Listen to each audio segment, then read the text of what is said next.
Hello, this is Marie Lundi, your trusted real estate advisor. And so if you're planning to buy a house, I know that you are already aware of saving for your down payment, saving for your closing costs. And if not, feel free to take a look at some of the videos that I've done on that. But there is one part of the equation that many people forget about. And today we are going to cover it.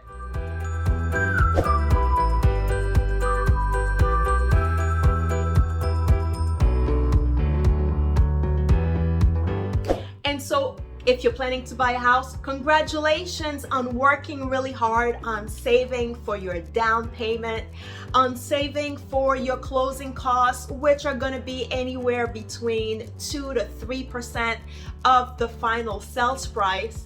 And so what is the missing piece of the puzzle?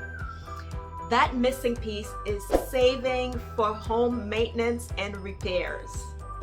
And so as a rule of thumb, if you're planning to buy a property, you should save about 1% of the final sales price so that you may have a budget for things to go wrong, especially during your first year of living and getting to know the property. Expect things to go wrong, right? Maybe the water heater will break, maybe you'll have a roof leak. Or maybe there might be some overflow in the basement, right? And so you should have a budget. The rule of thumb is about 1%, once again, of the final sales price. And of course, this is just a rule of thumb. It will vary based on the property condition and the age of the property.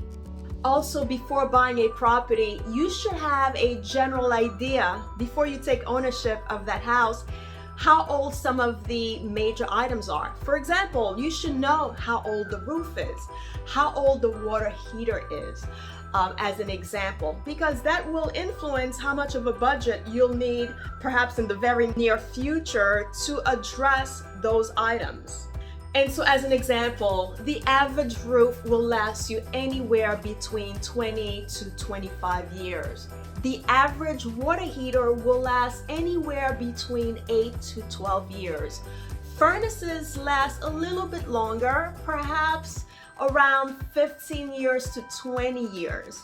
So knowing that information before you actually move forward on a property will influence how much you save to address some possible maintenance issues that may arise with these specific items.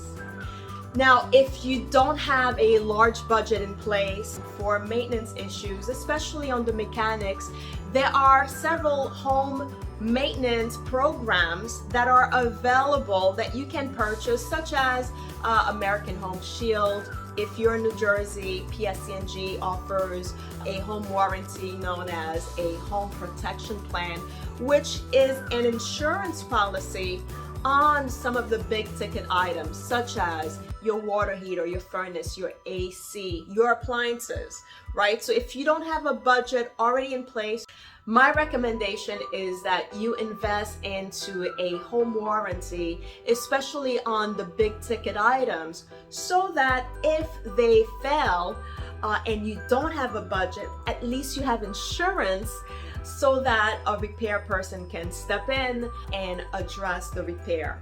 Because believe me, you don't want it to be wintertime and your furnace breaks and then you have no budget to address the repair, nor do you have a home warranty on the furnace.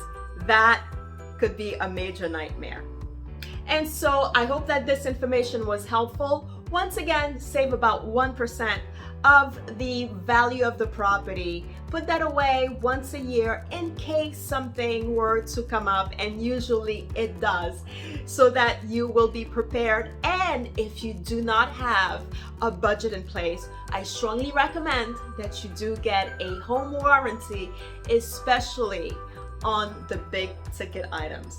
Once again, this is Marie Lundi, here to help.